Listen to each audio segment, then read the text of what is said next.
একাধিক দাবির ভিত্তিতে বিক্ষোভ মিছিল ও ডেপুটেশন কর্মসূচি সারা বাংলা অঙ্গনওয়াড়ি কর্মী ও সহায়িকা সমিতির।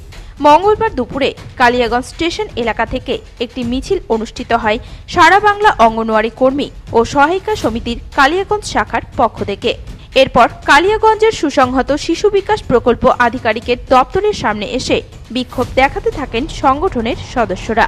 পরবর্তীতে 12 দফা দাবির ভিত্তিতে কালিয়াগঞ্জের সুসংহত শিশু বিকাশ প্রকল্প আধিকারিক কৃতি কুণ্ডুর হাতে একটি স্মারকলিপি তুলে দেওয়া হয়।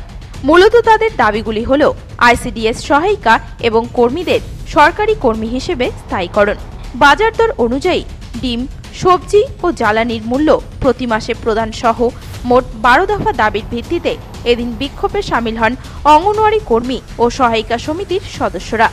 অবিলম্বে তাদের দাবি পূরণ না হলে বৃহত্তর আন্দোলনে নামার হুঁশিয়ারি বিক্ষোভকারীদের।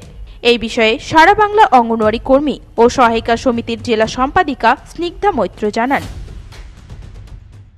আজকে আমাদের বিক্ষোভ সমাবেশ এবং ডেপুটেশন এখানে উত্তর দিনাজপুরের কালিয়াগঞ্জ আইসিডিএস অফিসে সিডিপিও সাহেবের কাছে বিভিন্ন দাবি দাবা নিয়ে ডেপুটেশন। এই মুহূর্তে আমাদের যেটা একদম জ্বলন্ত সমস্যা এবং অসুবিধা, সেটা হচ্ছে যে আমরা নিয়মিত ডিম এবং সবজির পয়সাটা পাচ্ছি না। মিড ডে মিলটা চালাতে হয় আমাদের আইসিডিএস সেন্টারগুলোতে, সেখানে চালাতে গেলে মাসে মাসে যে মিড ডে মিলের খরচাটা হয় সেটা কর্মীদের চালাতে হয়।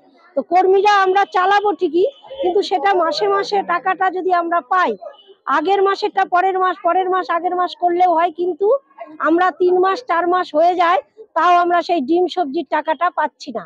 এবং আমাদের যে সাম্মানিক ভাতা, আমাদেরকে যে অনারিয়ামটা দেওয়া হয় সম্মানের সঙ্গে, সেটা আমরা মনে করছি এই সময় এই পরিস্থিতিতে আমরা যেটা সম্মানের সঙ্গে পাচ্ছি না। তার কারণ প্রত্যেকটা যারা সরকারি চাকরিজীবী, যারা কাজকর্ম সরকারের করছেন, তাদের থেকে আমরাও কিছু কম করছি না। আমরা বিভিন্ন দপ্তরের কাজ করছি আইসিডিএস এর কাজের সঙ্গে সঙ্গে। সেই ক্ষেত্র থেকে প্রত্যেকেরই যারা যেরকম ভাবে বেতন পায়, স্যালারি পান, তাদের টাকাগুলো মাসের 1 তারিখের মধ্যে কিংবা 31 তারিখের মধ্যে ঢুকে যায়। কিন্তু আমরা যারা অঙ্গনওয়াড়ি সহায়িকা কর্মীরা আছি, তারা আমরা 1 তারিখের মধ্যে টাকা তো পাচ্ছিই না, মাসের প্রথম সপ্তাহেও পাচ্ছি না। কালিয়াগঞ্জ থেকে বিশেষ প্রতিবেদন, নিউজ টুডে।